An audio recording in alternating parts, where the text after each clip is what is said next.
Hello, everyone. We're gonna get started here in a couple minutes. Everybody hear me? Can anybody not hear me? Okay, I'm getting a thumbs up. Perfect. Let's see.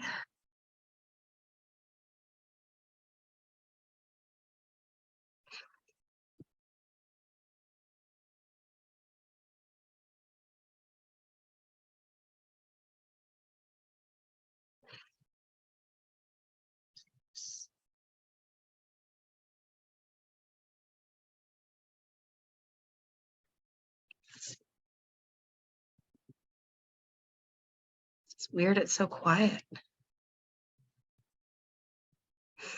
So I decided to do Zoom tonight because about a quarter of you had already emailed me and asked me to do so. And there are probably at least several others that told me they weren't going to be available at all. So I figured just make it easier for everyone. For folks that are home, that way we're not having to split, half and half. So we have two kind of semi-related things we're going to talk about today. We're going to talk about sentencing and punishment. A little bit more philosophical issues around what the purpose of punishment is, the history of punishment, and then we're going to talk specifically about community corrections, kind of as an alternative to prison, but also as its own sort of standalone style of punishment. So I'm going to give it a few more minutes. Something's in the chat. So presentations, still on the same day. They are the last week of class. We just combined them all to one day or 1 week instead of 2 weeks, also because it is a smaller class and it will not take 2 weeks to do them all. So papers are still due the same day, which I believe is the 6th, and then presentations are going to be the following week, I believe. Let's have a look. Oh, same day. Okay, yep. So focus presentations are on the 6th, papers are due that day, and then your final is the following week. Final is at regular class time and day, space, etc. And we'll talk a little bit more about the actual exam next week. We do not have a guest speaker today because the two POs that I invited have since retired, and the other one had to cancel. So that's okay. That is not really the main part of today's material anyway. So sentencing and punishment. We're going to talk about that first. We're going to talk about kind of the general stuff that's in your book, sort of the general philosophy. We're going to talk about Oregon-specific information. Then we're going to take a break, and then we're going to talk about community corrections. Since it's Zoom and you're all at home, obviously you can take breaks when you need to. Whatever. Turn your camera off. Don't be weird. Don't be creepy. The usual. So what is the point of punishing people? We have lots of different ideas about this in our culture. One of the first, and these are not in any particular order, but these are just kind of our overall ideas. What's the point of punishing someone for a crime? The first one would be retribution. So in our culture, we have this belief that a punishment should be equal to or equitable to the crime. So a person is punished more harshly for a harsher crime. This is kind of our idea when we talk about justice as retribution, right? Sometimes people sort of combine the two terms. They say, well, I want justice for this crime. And what they really mean is they want retribution. The second goal is deterrence. We've talked about this quite a bit already. There's an idea that punishment could deter crime. We know that that's not always effective, but it is sometimes effective. The other piece could be incapacitation, which is sort of related to deterrence. If somebody is incarcerated, they obviously can't commit more crimes, at least not out in the community. They can still commit crimes while incarcerated. We've seen lots of examples of that. Oregon's last capital case, David Bartol, I had to work with him briefly. He was sentenced to death row because he murdered a cellmate for a different reason, but in the prison, he took a flip-flop, just attached the plastic part, and essentially jammed it into the fellow's skull through his eyeball. And so that was considered a capital crime as the last person to be sentenced to capital punishment in Oregon when we were still doing capital sentencing. That is no longer the case. Incapacitation. So again, if somebody's not able to move around, they are less likely to commit certain types of crimes. Can you think of other ways that we might incapacitate someone when it comes to committing crimes? Any examples, things you've heard about in the news, things you've maybe read about?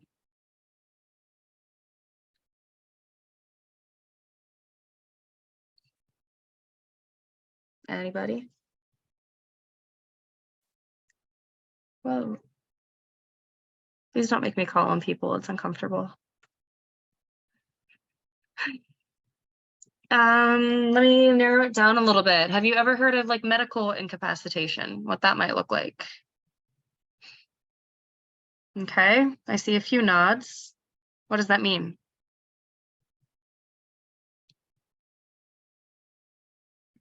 Anybody want to be brave and unmute?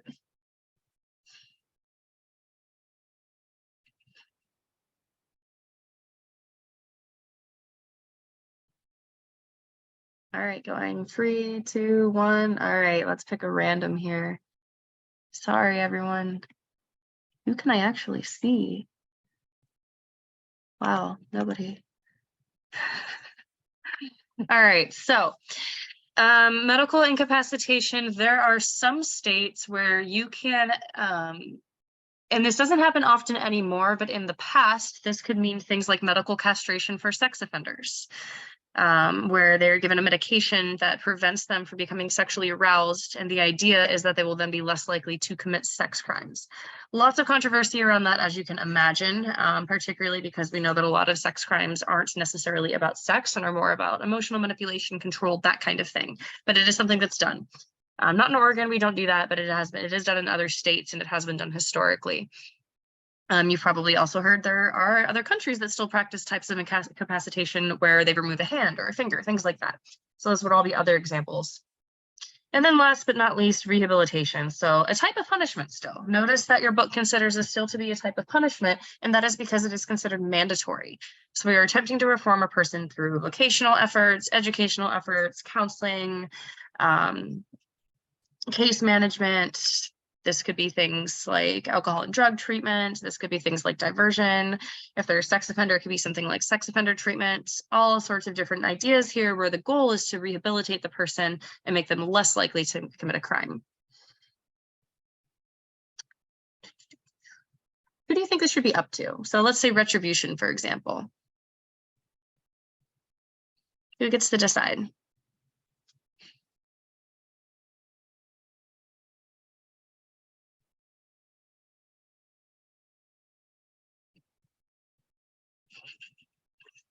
BC's making a face.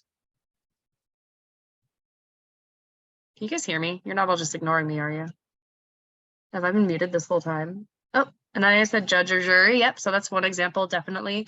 So when it comes to actual sentencing, it depends on the judge or the jury if somebody's taken a jury trial or a bench trial.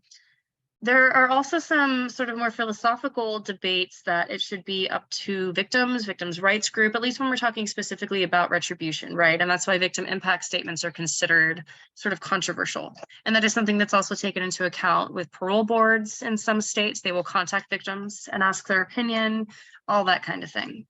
So community safety, sometimes it's up to the community at large as well. Different advocacy groups and lots of moving pieces.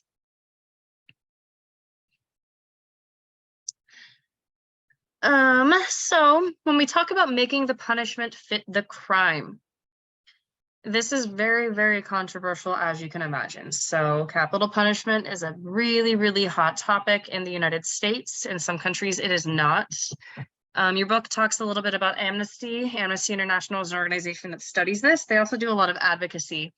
So basically, at the time of your book's writing, there were 19,336 people sentenced to death.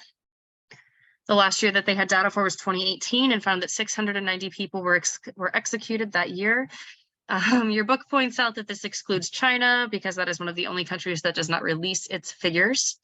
And this is the lowest number of executions recorded in the past 10 years. So we see that kind of worldwide support for capital punishment is decreasing. So there's lots of different ideas about what actually creates justice, whether justice is punishment based on, retribution, or whether it's keeping the community safe, and the best way to do that. The next piece here is what your book refers to as the warehousing approach. We hear this term used both in the justice system. We also use it in the mental health system quite a bit when it comes to institutionalization, keeping people in state hospitals. We're all kind of living through the results of deinstitutionalization right now with our increasing homelessness population, all of those kinds of things.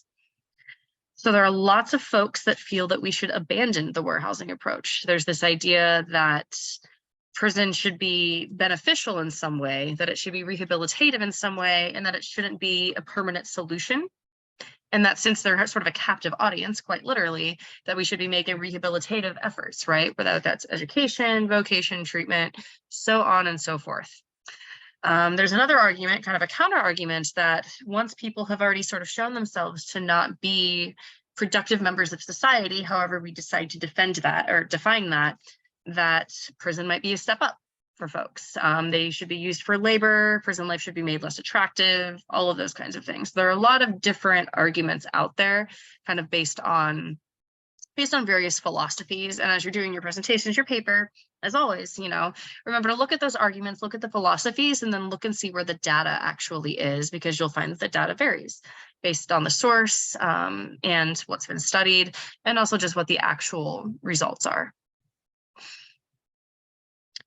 So historically, we see lots of kind of waxing and waning happening with how we have punished people in the past. You have read Angela Davis's Are Prisons Obsolete by Now, and so you already have a pretty decent history. So when she wrote the book, you saw that she actually went and looked at some original documents, some primary sources from some of the first prisons that were built in this country. So in the colonial model, huge influence from the Puritans and religious law, obviously, since that was the primary population in the United States at the time. This could include things that were meant to deter crime for the most part. So public humiliation, putting people in the stocks, that could be public whipping, it could be public shunning, things like that. Being banished from communities, being exiled from communities, being exiled from churches, being sort of separated from a person's resources, right? So if you're exiled or banished from your church and your community, especially if it's a small sort of agricultural community, as most were at the time, or a small town, you might have nowhere to go. You might die because you don't have resources. You might not have a place to live anymore. All of those things could be happening. Physical punishment was still used pretty frequently, often publicly. Could be financial punishment, and of course the death penalty. From there, we move on to the penitentiary model. Now, you'll recall from reading Davis that the original goals of penitentiaries were to reform inmates. So you had a structure, and she describes it, I think, pretty vividly. You have this sort of stone structure, this very, brutalist style, architectural style building. And the idea is that people are confined, and they are given a Bible, and they are given food and other things to read or write, and they are there to learn and to become better people based on those resources. As we talked about last week with juvenile, there's a little bit of segregation based on age and gender, but at this point, depending on the size of the penitentiary, not all the time. We also see inmates being used for labor for the first time here. So there's this idea of work reform, but there's also chain gangs. Most folks probably know what that means or have seen that referenced in various places.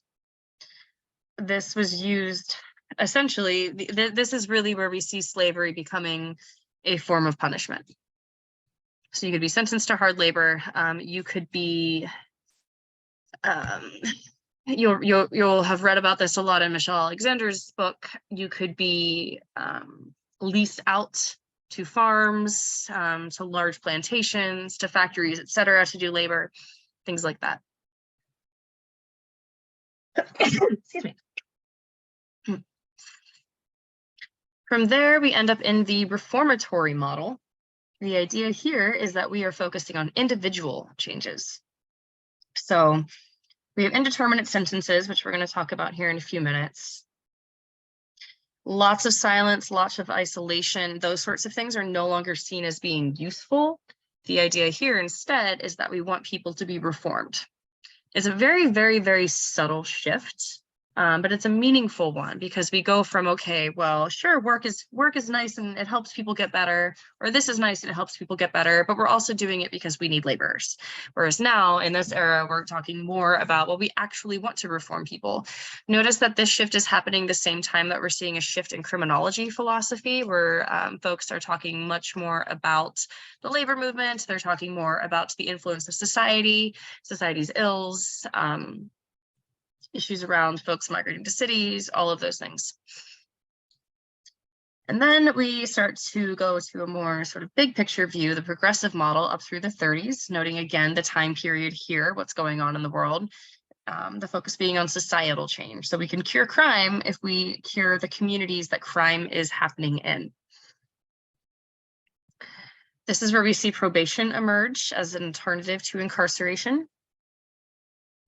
So we're trying to keep people in the community, help them become productive members of the community, and trying to avoid incarceration. In the 30s through the 60s, this is where we are incorporating more of that positivism philosophy that we talked about in the beginning of the term. So we're trying to look at these sort of scientific methods. How can we decide what type of people are more likely to become criminals based on various factors? Here, so it's called the medical model because anytime we talk about the medical model, it's saying, okay, well, here are the symptoms, here's the diagnosis, here's how we're going to treat the issue. So if the symptoms are things like the person doesn't have a good job, this person doesn't have a good attitude about crime and law and order, this person doesn't have a good attitude about substance use or has a history of substance use. We're basically taking all of these individual factors, we are applying them in some sort of scientific way, and then we're prescribing treatment, whatever that looks like, based on those measurable factors. Rehabilitation is still the focus here. Through the 60s and 70s, we again see sort of this reemergence of more progressive type views with re-emphasis on community integration. And then in the 1970s through relatively recent, the crime control model. This is where we see the drug wars start to happen. There's a huge emphasis on punitive measures, less emphasis on reformation and rehabilitation, so on and so forth. You'll read lots about that in Michelle Alexander's books. So how do we actually decide how to punish somebody? First couple things, financial and societal benefits. It would be nice if we had, if we were able as a society, as a culture, to decide a punishment or a sentence based purely off of the crime and whether or not we think we can rehabilitate the person. But unfortunately, as we've learned from a lot of the other readings and from other discussions, some of the legislation that we've been discussing, we know that that's not always the case. So it's very, very expensive to incarcerate somebody. And there are financial benefits sometimes to incarceration, particularly for certain types of industries. We talked a little bit about Oregon corrections enterprises, at least in Oregon. We looked at for-profit prisons, all of those kinds of things. There's also the societal kind of pros and cons, right? So we know that taking people out of their community harms the community and it can harm the person. We also know that for some communities, removing certain people can help the community if that person is particularly dangerous. So there's all different things that we have to think about there. Oftentimes, victims do get to have some kind of say. There has been some change in legislation over the years where victim impact statements can be used in more particular ways to help eliminate some of that bias, but we still do take them into account. And then last but not least, aggravating or mitigating circumstances. So in Oregon, for instance, up until we got rid of capital punishment a few years ago, only aggravated murder was a capital offense. Aggravated meaning there has to be some additional components in terms of how the crime was committed, what type of weapon was used, if there was abuse of a corpse, if it was a murder of law enforcement, all different things that are used to define aggravated murder versus regular old murder. Mitigating circumstances are things that make us less likely to punish a person. So if we feel that the person was acting out of the ordinary, if they were, under the influence of, mental health symptoms, if they were, in a group when the crime took place, and we have to look at different roles of the different group members, all of those kinds of things. Mitigating circumstances could also be things like looking at intent. looking at, we used the example a few months ago when we were looking at the different types of homicide charges, whether or not it was a crime of passion, all of those sorts of pieces. In simpler cases, mitigating circumstances can also be things like the weather. For example, somebody hit my car last week, and in determining fault, which it was not my fault, I'm just going to throw that out there, but one of the things they ask, was it raining? Was it clear? Was it dry? Did you use your horn? Things like that. Those are all things that would be considered mitigating circumstances. So let's say the person who hit me had hit me and killed me and was looking at manslaughter charges. Those sorts of things would be considered mitigating circumstances in deciding both guilt and in determining sentencing. Additional factors that influence how we decide to sentence and punish. So the Eighth Amendment, obviously, you have a right to not experience cruel and unusual punishment. You have a right against excessive fines, which you'll notice that doesn't specify or define what excessive fines are. The 13th Amendment, you have the right against involuntary servitude or slavery except as punishment for a crime. We talked a little bit about Measure 112 before the election. You are probably all aware now that Measure 112 passed. Not sure what that's going to look like yet. Not sure how that will affect some of our legislation. Not sure what that's going to look like in terms of inmate labor in the state. That's still to be determined. But now that it passed, the legislature has to write some sort of legislation to actually support that particular piece. Influences of prosecutors and defense attorneys. So we've talked about this in the past. Prosecutors can request specific types of sentencing. They can make a case for specific sentences, and defense attorneys likewise can try to convince the judge or the jury otherwise. They can advocate for a lighter punishment. They can advocate for alternative punishments, all of that. And of course, the seriousness of offense. We're not going to punish something like murder the same way that we're going to punish something like robbery, the same way that we're going to punish something like manslaughter, so on and so forth.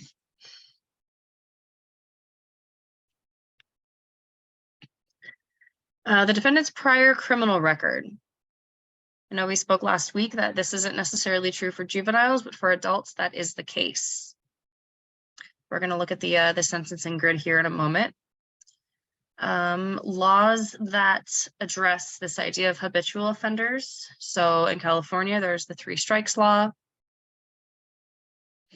Oregon is, we don't have a specific sort of cutoff, but we do have a sentencing grid that we are going to take a look at right now. I think I have it on the actual slides too, somewhere. Aha. So this looks really, really confusing, right? How do we actually determine? So over here, we have the seriousness of the actual crime. The top, we have the category of offender. And then from there, we decide this is a number of months, whether or not the person gets probation, and then post-prison supervision.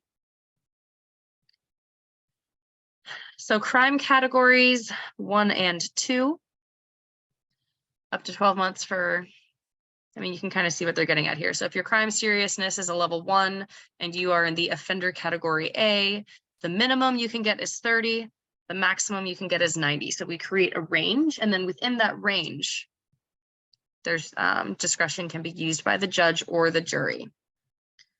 Down here, they tell you how we categorize the actual person. Notice here that this includes juvenile adjudications, right?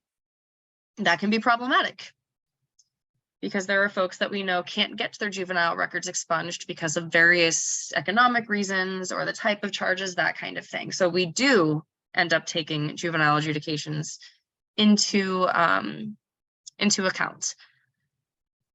So let's say you have 3 or more person felonies, so actual person-to-person charges in any combination of adult convictions or juvenile adjudications. So this is kind of considered the most serious type of offender.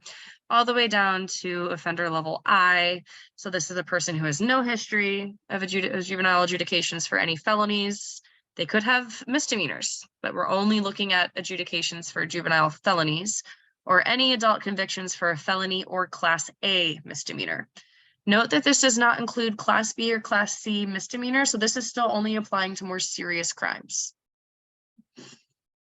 And then the actual charges on Canvas, if you want to look at the level of charge, I put up the Oregon Secretary of State website. If you are curious, and you can see a whole list of all the charges that count for each category. It's very, very, very long.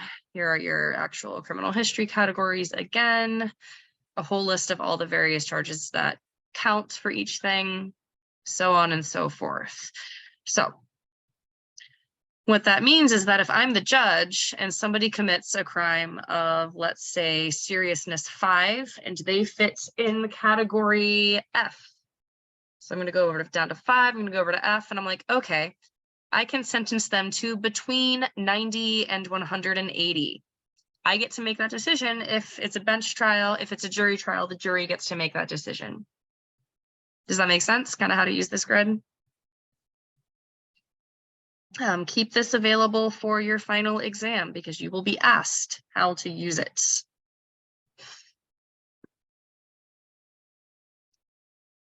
So that's the sentencing grid.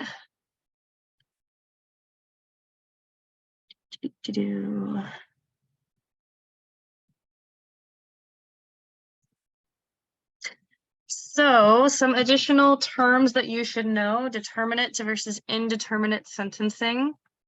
So determinate sentencing is what we have in Oregon, where either the legislature or the judicial branch has decided that we have some sort of range or definite sentence. This includes things like mandatory minimum, having a range like we just saw in the sentencing grid, all of that.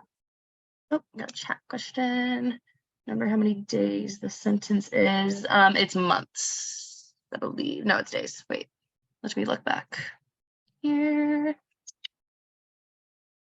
Great question. 19 months, 12 months.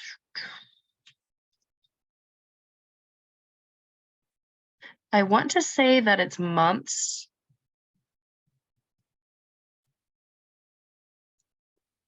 But I don't think that's 100% correct. Let me get back to you on that.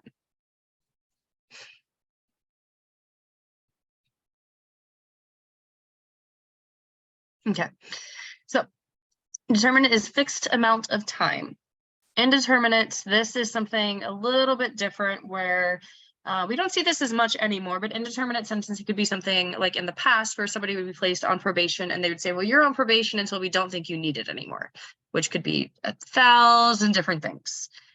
We do have some indirect indeterminate type sentencing, at least in Oregon. For example, if somebody is placed on the Psychiatric State Review Board because they've adjudicated guilty except insanity, their actual sentence, they are placed under the jurisdiction for a determinate amount of time. Whether or not they stay at the hospital, whether or not they are institutionalized is indeterminate. And by that, I mean, we have a board, so the PSRB, but we also have a board on the unit at the hospital that decides, well, we think this person is ready. And then they get to go in front of the board and ask to serve their sentence elsewhere. There is no set amount of time for that. So if the person gets to the state hospital, they can immediately say, you know, we don't think this person is actually a danger to the community anymore. So they have the determinate sentence. Let's say it's 25 to life, or they've been sentenced to the maximum. If you get PSRB, you end up getting sentenced to the maximum. So let's say they get 25 years under the board, but whether or not they are institutionalized is going to be indeterminate because it can be reevaluated. However, every several months. So somebody can go to the state hospital because they've been adjudicated except insanity. Somebody like me and the rest of the team can then say, well, we don't think this person is actually still a danger. We can present a case and ask for them to be placed in the community instead. And we can do that repeatedly throughout that 25 years. So in that way, it's kind of both.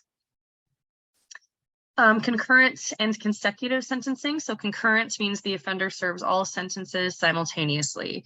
So little Timmy, I guess it's big Timmy because we're talking about adults. Timothy, Sir Timothy Sr., gets 3 charges. Each of them gets 10 years, and then he gets a 4th charge that gets 12 years. If it's concurrent, he's going to get to serve all 4 of those sentences at once, and he will be there a total of 12 years.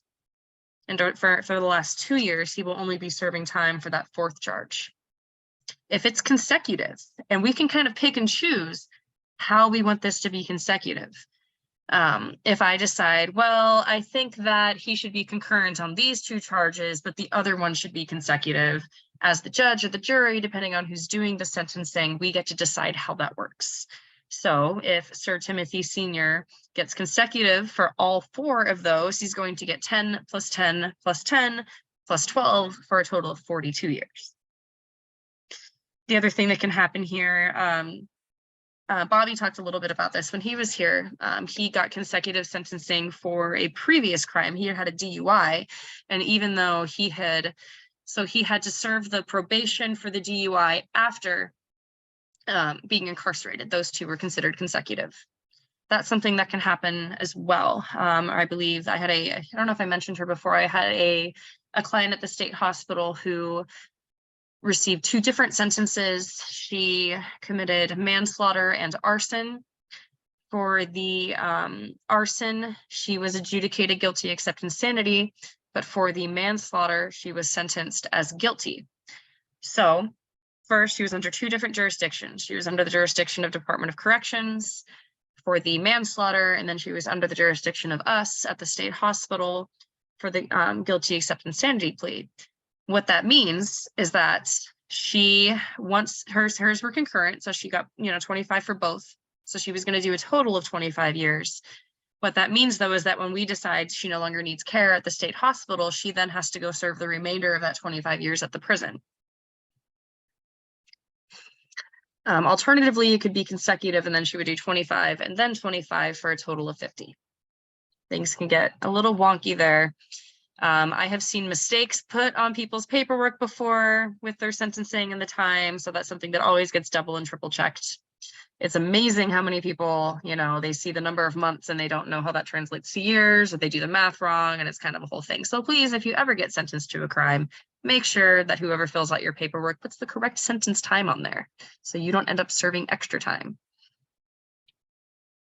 So let's talk about Oregon. Oregon DOC, obviously, is our prison system.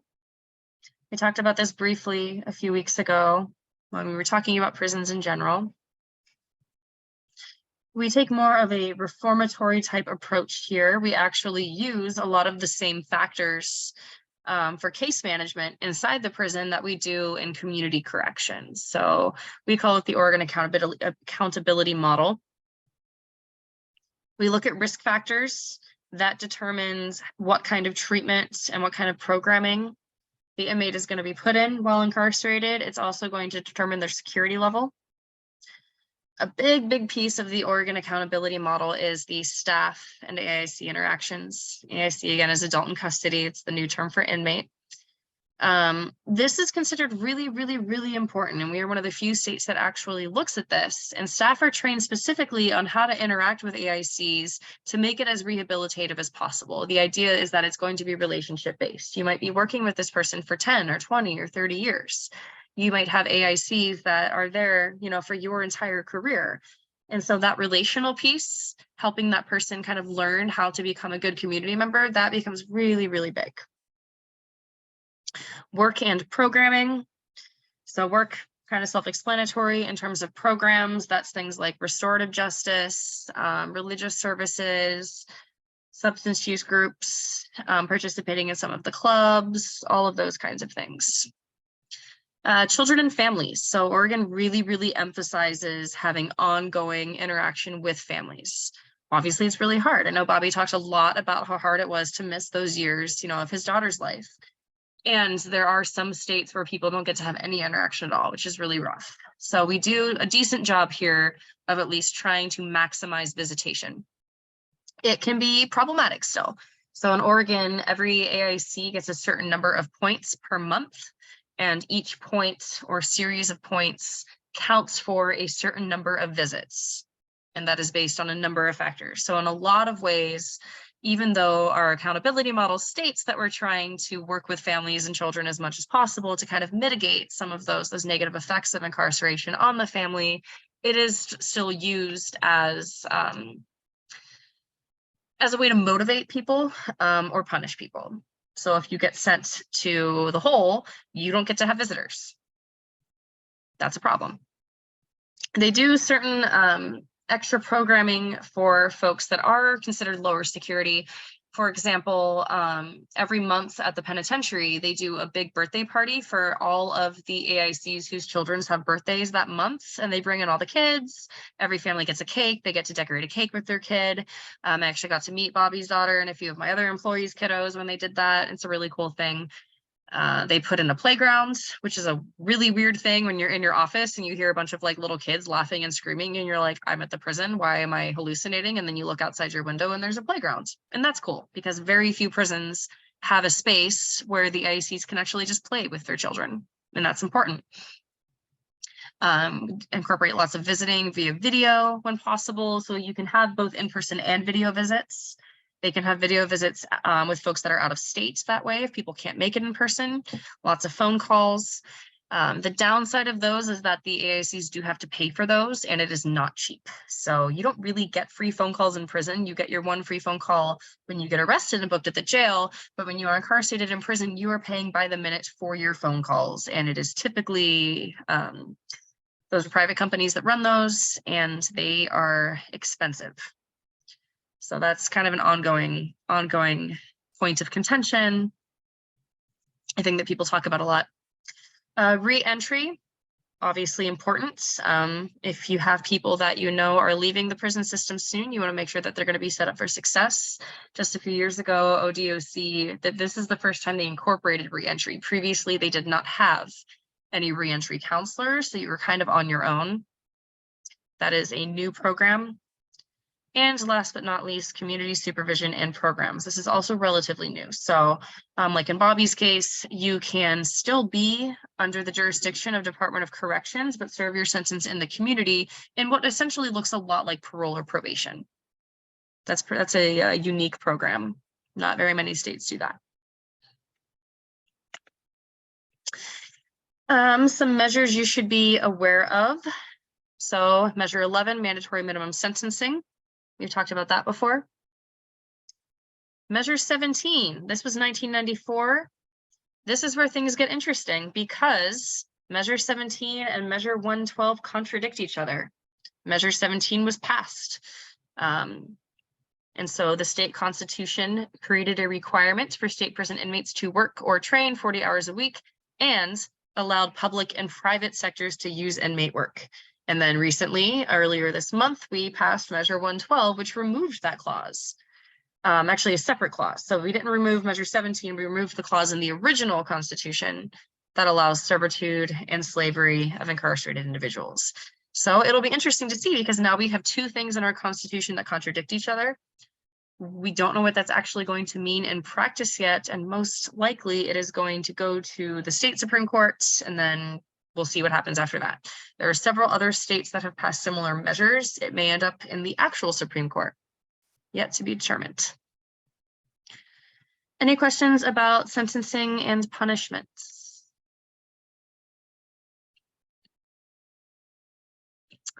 All right, well, let's take, Billy?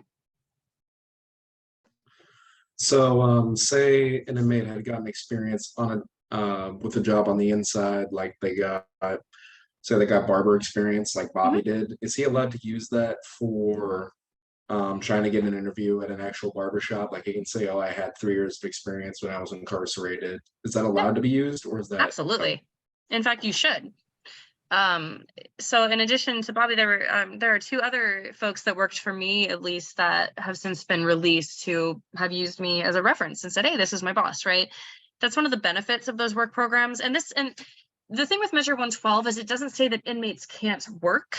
What we're trying to do is get rid of the requirement and then figure out what it's really looking at is whether or not they will then be paid a minimum wage for working.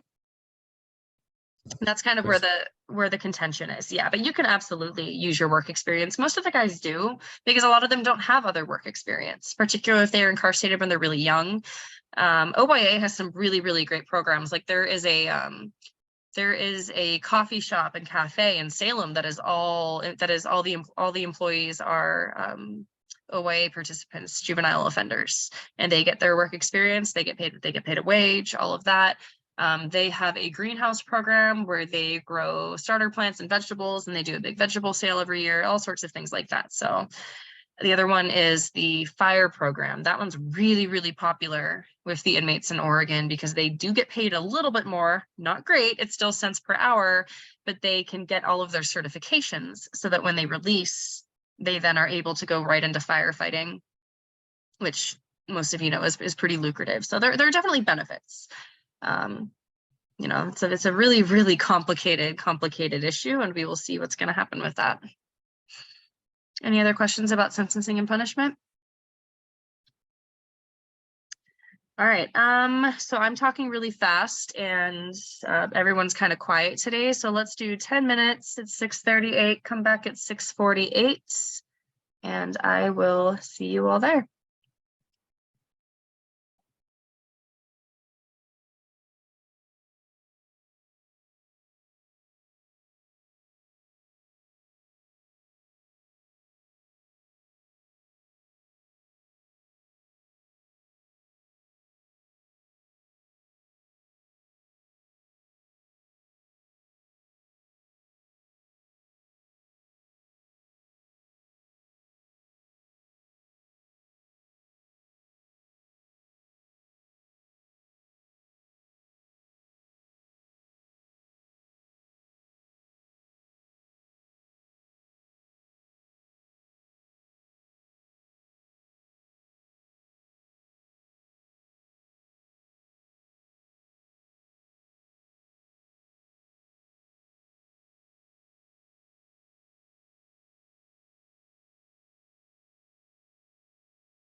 Alrighty, hopefully folks are back.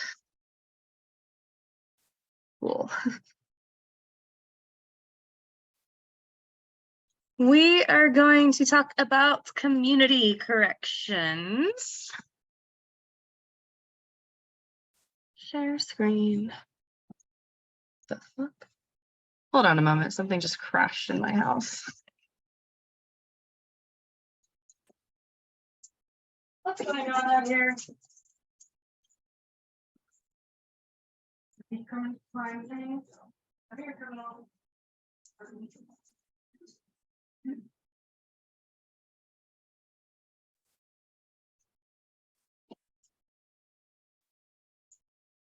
All right.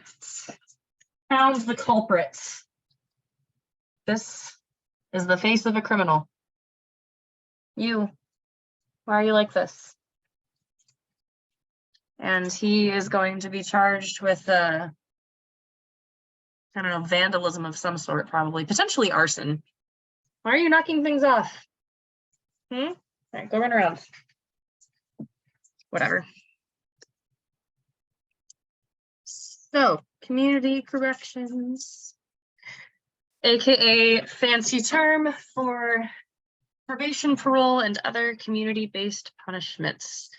Basically, any alternative to incarceration. Examples including house arrest, probation, etc. Lots of judicial discretion here, based on all the same things as how we sentence. Additional things that are taken into account: if the person's been on probation in the past and they did not do well, if they've been on parole in the past and they did not do well, and then of course,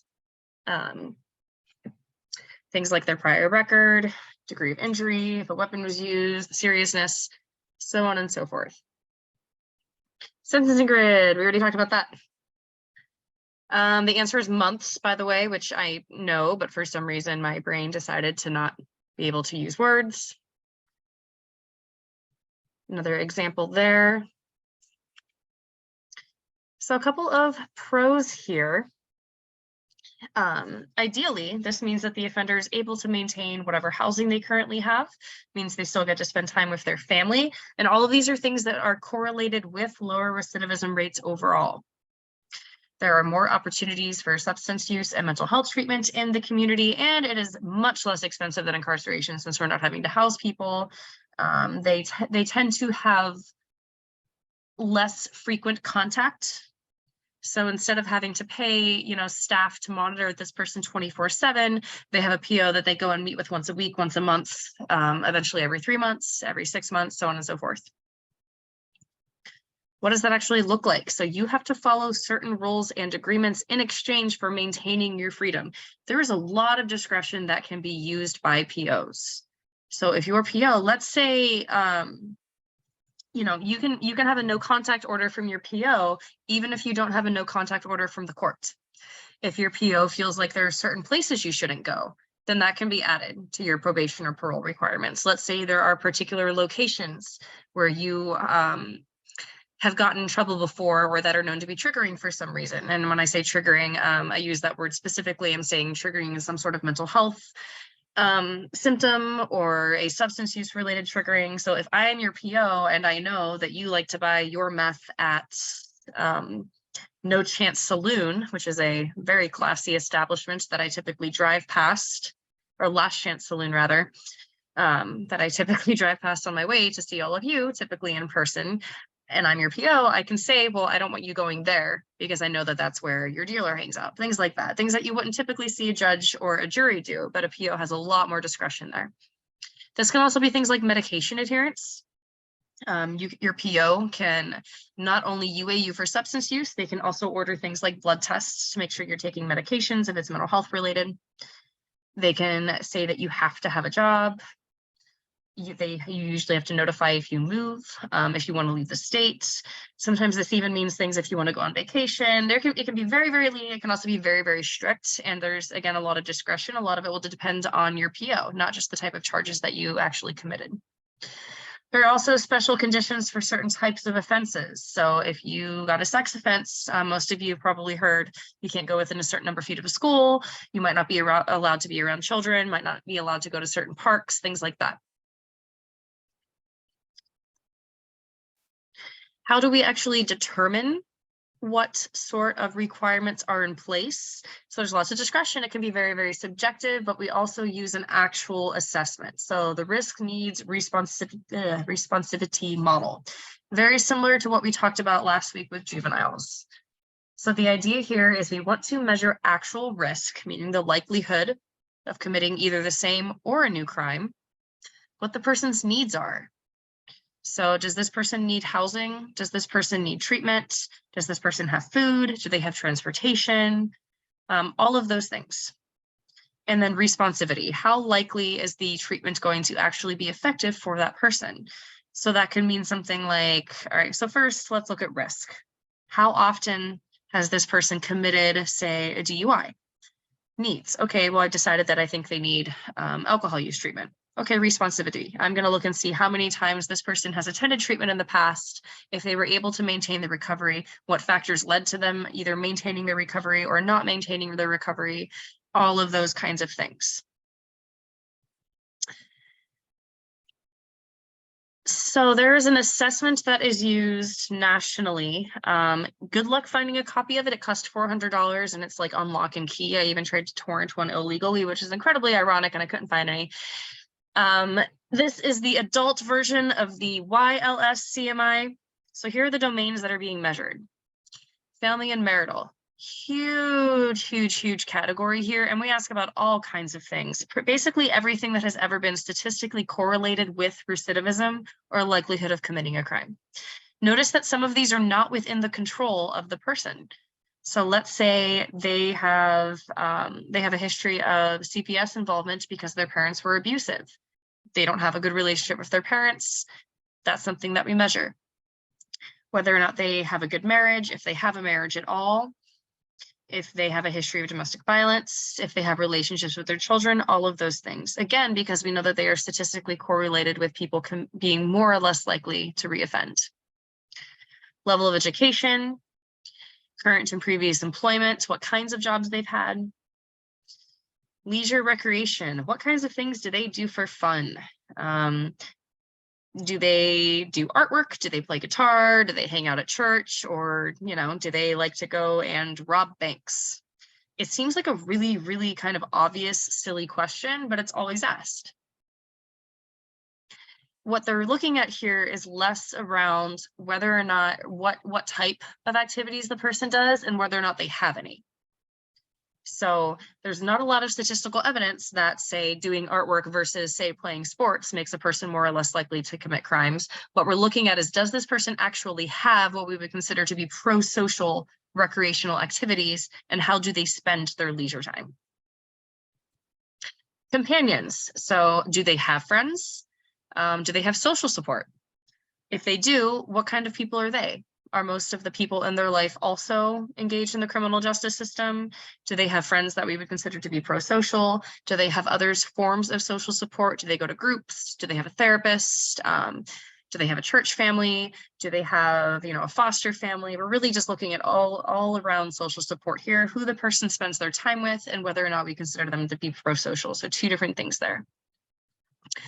Drug and alcohol, so obviously whether or not they use, if they have a history of use, and also if they're in recovery, if they've done treatment before, and if they've succeeded in treatment before. So notice how each of these, there's kind of a negative and also a positive associated. So we're looking both for risks, we're looking for needs, but we're also looking for protective factors, and again, whether or not they've responded in the past. Pro-criminal attitude / orientation, attitude toward committing crimes. How do we measure that? You will see all sorts of psychological assessments out there about what attitude is. We try to differentiate between attitudes versus beliefs. And this can be questions like, okay, well, let's say you're hungry and you have the opportunity to steal food, whether or not you think that that's appropriate. There are different ways that we measure this. First, we're looking at honesty. If the person, denies, or they take no accountability, or let's say they externalize. Okay, they admit that they commit crimes, but it's always someone else's fault. Or they admit that they have done XYZ, but it was out of their control. All of those kinds of things. So we're really measuring the psychological factors there. Next piece here is antisocial pattern. This is more behavioral. Your book adds pro-criminal attitude in there, but really that's kind of its own thing. So this is looking at behavior like whether or not they engage in harm to animals, harm to others, if they have a history of doing sort of victimless crimes, kind of their overall pattern, not just criminal history, but behavior in general, right? Because there are lots of things that we would consider to be antisocial behavior that isn't necessarily a crime. And then, of course, criminal history. So this is a static domain, meaning that it is something that doesn't change, obviously, because it is in the past. So we are looking at their full history, and that can oftentimes include juvenile offenses. We do have separate evaluations for different types of offenses. For instance, for sex offenses in Oregon, there's a whole different assessment that is done where a person is placed on a level system 1 through 3, and then the probation parole requirements differ based on that. The other thing to note is that the LSCMI assessments, almost every state uses this for parole and probation, but in Oregon, we also use this for our case management in the prison. That way we're measuring the exact same things while people are incarcerated as we do when they're in the community, and we use that to determine their risk level, but also their treatment needs. Other things in community corrections. So you can be placed on house arrest. I'm sure everyone probably knows what that is. You can get electronic monitoring. That's the, ankle bracelet kind of thing. Can you guys hear what this dog is doing? I don't know how sensitive this microphone is. Hold on a moment.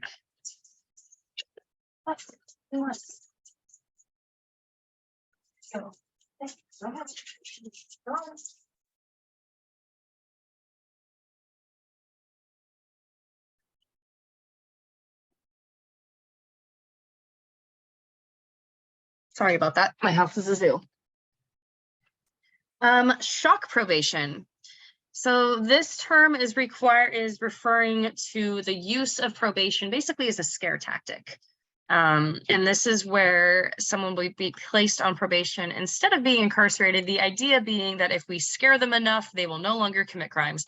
There's not a lot of evidence that this is effective. And from a mental health perspective, it's probably not helpful because a person can often lose things like their job, they can lose their rent, their housing, they can develop sort of mental health disorders based on the shock itself. This can also be things like giving a person jail time that doesn't necessarily line up with their actual sentence, but again, that sort of scare tactic piece. This can be things like you have violated your parole or probation, and therefore I'm going to put you in jail for the weekend because of a violation, all those kinds of things. So punishment sort of for its own sake to kind of shock the person into behaving better. Not super effective, but it is a thing. Boot camps. So these have been widely out of use since the 1980s or so, but they do exist in some states. This is basically a work camp type of thing. Day reporting centers, these are becoming more common. In Oregon, we have a big one that was built a few years ago up in Multnomah County, and it is a combination sort of temporary housing for folks that are leaving prison or jail and don't have anywhere else to go, kind of a halfway house type program, but they also have sort of day-to-day programming, things like showers, computers, skills training, folks to help with job hunting, resumes, AA groups, NA groups, all those kinds of things. So it's like you can go there and meet with your PO, but there's also other activities that are there. And part of your parole probation can be like, hey, I want you to go and report to the day center this many days a week, or I want you to engage in programming this many days a week. Halfway houses. So these are, in Oregon, we don't have a lot of formal halfway houses. We have informal and nonprofit, sort of non-state institutionalized type housing services. So Oxford houses would be an example. Some states have official sort of state-run halfway houses. We don't really do that here. But you can, let's say you are leaving prison or jail and you can go stay in sort of a transitional housing type situation. This can either be an actual house where you rent a room. It can be some sort of apartment complex. There are several that are run by nonprofits in Oregon. For example, there's one called Bridge City up in Portland that essentially is for folks that are leaving the prison, and they can apply to live there. It's like 30 beds or something like that, individual rooms. And while people are there, they get housing in exchange for doing drug and alcohol treatment and kind of help them reintegrate into the community slowly. That way they're just not sort of getting thrown right out and have to find their own housing independently, that kind of thing. Typically halfway houses have peer support groups, they have case managers available, all of that stuff. Revocation. So if you are on parole or probation, it can be revoked and you can be given a different type of punishment. So once again, POs have lots of power, lots of discretion. If one of your probation requirements is that you should not be using substances, and you come in UA and it's positive, and I'm your PO, I can say, well, you know, I'm going to revoke your probation for this long, and you're going to go to jail for 24 hours or whatever, all that kind of stuff. So different types here. That would be a technical violation. So basically you're violating the parole probation agreement for some kind of, basically like a statutory offense type thing, something on paper.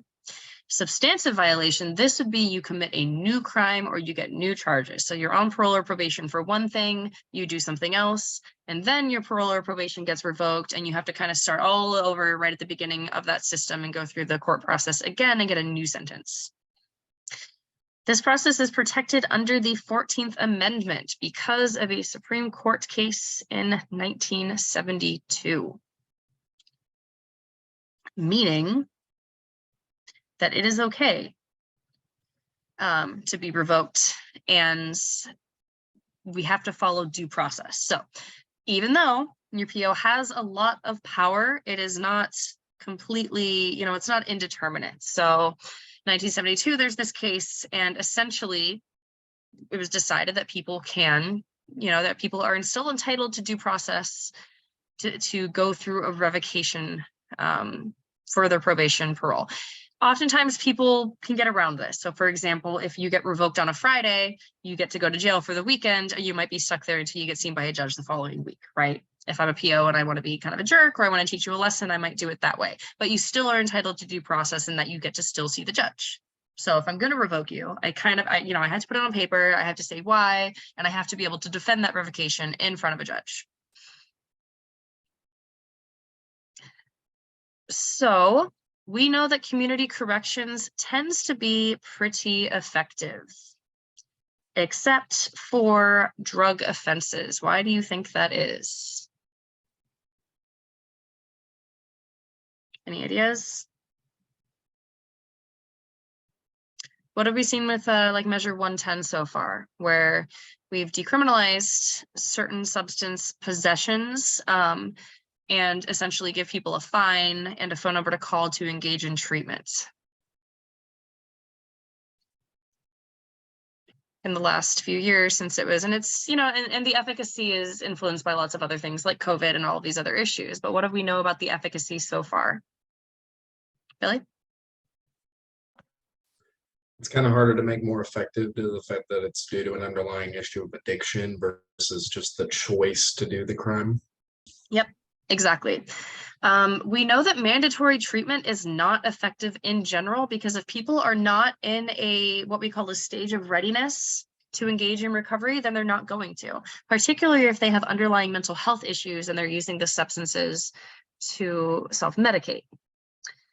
So, somebody asked a question about POs having a lot of power, and the answer is yes. So they do have lots of discretion and powers, and they have to be supervised by, you know, within their system, and then again by the judge.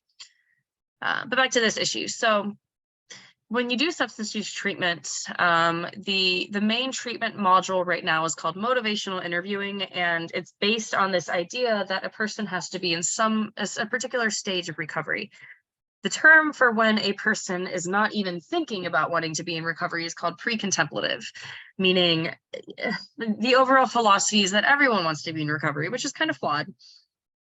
But this is something, those of you who are studying psychology, this is something that you'll learn either most likely during grad school, but some of you might do it if you do any sort of substance use classes with your psych degree. But the idea is that people have to be in an action phase of recovery. So the 4 stages are pre-contemplative, contemplative, meaning they're starting to think about like, okay, well, maybe this isn't good for me. Maybe I have good reasons for not wanting to use anymore. Maybe I can find other ways to cope with things, so on and so forth. And then action. So there are like these 2 other completely separate stages of recovery before the person actually stops using. So if you are trying to provide mandatory treatment to somebody who is not in that action stage, we know that it's not going to be effective. They're likely to relapse. However, if it is not drug related, we know that community corrections is pretty effective in terms of helping people reintegrate into society, meaning they get jobs, helping people get housing. POs can be really, really, really helpful in terms of sort of using social connections. Most POs will provide things like bus passes or help people. They do a lot of case management, helping people get signed up for food benefits, housing benefits, providing references for folks when they go to apply for a job or apply for housing, all of that kind of stuff. They can also get people into certain types of treatment that they might not have access to otherwise because of waiting lists and all those kinds of things. The other piece is that we see it reduces recidivism and new crimes. So folks, again, with the exception of drug offenses, folks are less likely to recidivate on whatever their current charges are and commit any kind of new crime. And a big piece of that is the social support. So even though POs, in some places can be kind of punitive, we've talked about that quite a bit, they are also a huge, huge source of social support. Most of our larger counties now have mental health POs, meaning this is a master's level clinician, and their job is to work with, their caseload is going to be people that have mental health issues. And so these are, trained licensed clinician, just like, me or another therapist. And they are in the role where they can kind of help this person and use some of those therapy skills to actually motivate this person to do better, kind of connect them with resources, that kind of thing, instead of just focusing on punishment. Or focusing on, revoking people for that kind of thing. So big, wide range.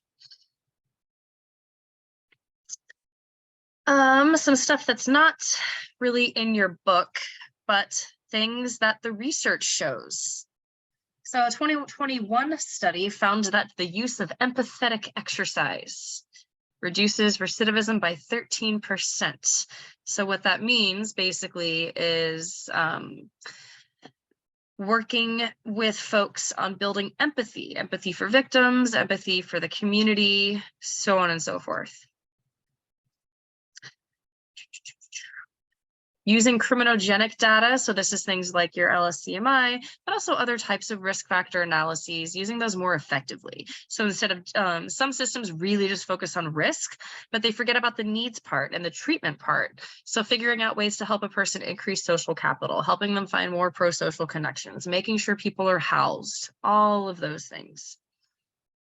It can mean access to education, healthcare, helping the person find childcare, whatever really that person is needing to help them engage more, with their community. So let's say I'm your PO and I say, I need you to get a job within 30 days, you're getting revoked. That's fine and dandy, but if the person can't get a job because they're not housed, they don't have access to a shower, maybe they don't have a good resume, maybe they don't have childcare, those are all things that I also need to look at. And we found, the research has shown that if we actually look at that stuff and help the offender with those things, they are more likely to engage effectively in community corrections, and they're less likely to reoffend and less likely to commit a new crime. Seems like common sense, and yet it's not something we've historically done, but the research shows that it works. Relationship is really important here. So a good PO is going to kind of form an alliance with the offender. They're going to see them as a client, right? As opposed to, well, hey, you inmate over there, right? The interventions need to be kind of centered around the offender. So helping them figure out what their conditions and attitudes are. But it also means that we need to look at the community piece.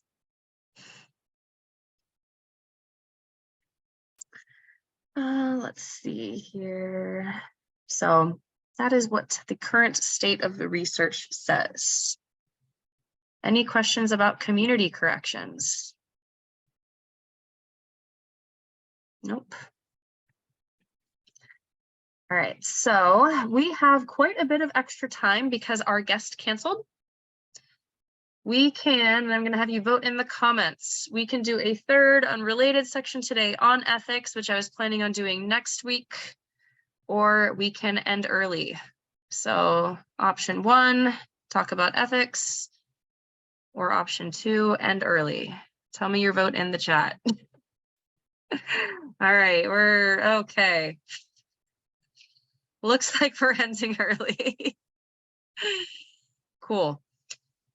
Next week we're going to be talking about the ethics chapter because it's kind of an overview. In your book, they really just focus on ethics and police work, but we're going to talk about how it applies to POs, how it applies to COs, so on and so forth. What on earth is that?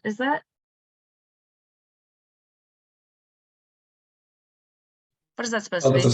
That's a sword. Okay. Okay. Sure. Is this like the time my college marching band formed a giant penis on the field and got out of it because they said it was a rocket ship? No, that's legit. No, that's just a sword. I got bored. Okay, let's do another vote. Option 1 for vaguely phallic symbol in the chat. Option 2 for it's a weapon.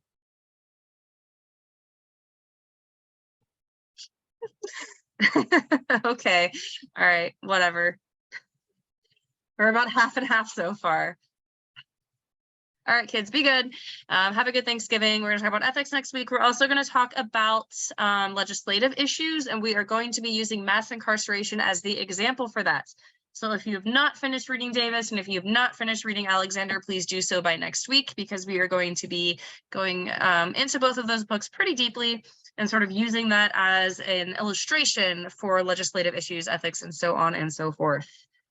Be good, safe travels, enjoy Turkey Day. Email me if anything comes up. I got lots of emails already. I will be responding to them over the next few days. If I don't respond to you by the end of the day Friday, please nag me. All right, have a good night.